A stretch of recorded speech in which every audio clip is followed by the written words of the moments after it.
정말로 2m만 떨어져 있으면 누가 기침해도 괜찮은 줄 알았는데 아니라면서요. 이게 무슨 얘기예요, 대체? 그 자료가 이제 2014년 그 MIT 공대 한 연구팀이 사람이 기침이나 재채기를 할 때 나오는 작은 물방울들 있지 않습니까? 뭐 비말 형태든 연무질이든 그걸 초고색 카메라로 관찰을 하고 난 다음에 수학적 모델을 적용한 것입니다. 그러니까 사실 그거를 그대로 임상적으로 적용하기는 좀 무리가 있고요. 다만 그럼에도 불구하고 이 입자 크기가 5마이크로 이상인 비말 같은 경우는 말씀하신 대로 한 6피트, 1.8m 이상으로 전염되지는 않는데 이 연무질, 에어로졸 형태 같은 경우는 구름처럼 둥둥 떠다니기 때문에 우리가 예상했던 것보다는 조금 더 멀리 전파가 될 수 있습니다. 조금 더 멀리 얼마나 간다는 얘기일까요? 일단 그 논문은 제가 봤을 때 한 4 내지 6m 정도의 환기 시스템을 감염시킬 수 있다고 그러니까요. 일단 환기 시스템이 감염이 된다면 그 파급 효과는 저희가 예상했던 것보다는 더 좀 심할 것 같습니다. 그 에어로졸 옛날에 파리약 같은 거 이렇게 뿌리는 맞습니다. 거 선전할 때 들었던 것 같아요. 맞습니다. 그게 그건가요? 맞습니다. 쉽게 생각하면 에어로졸은 뭐 그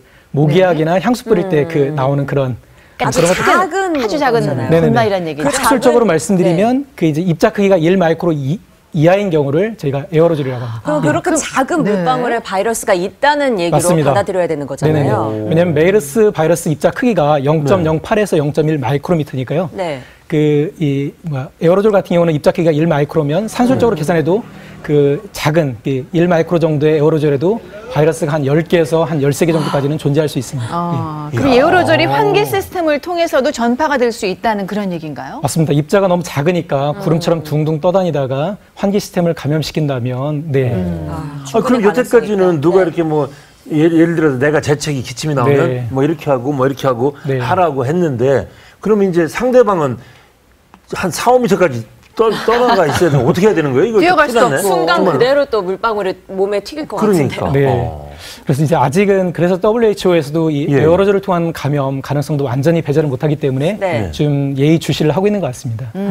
그럼 에어로졸까지 막으려면은 마스크도 여러 종류가 있잖아요. 어떤 거를 우리가 써야 될까요? 마스크는 예전에는 뭐 보건용이다, 수술용이다, 또는 뭐 황사 방지용이다, 뭐 방역용이다 여러 가지가 있었는데 지금은 이제 심플하게 분류를 했습니다. 하나는 이제 미세 방지 차단 기능이 있느냐 없느냐에 따라서 일반 마스크와 그 보건용 마스크를 이렇게 구분하고 있습니다. 그래서 에어로졸 형태까지 막으려면 아마 보통 숫자 써 있는 게 있지 않습니까? 80, 뭐 94, 95 이런 이제 숫자가 써 있는 그런 보건용 마스크가 이 에어로졸까지 좀 차단을 할 수 있습니다.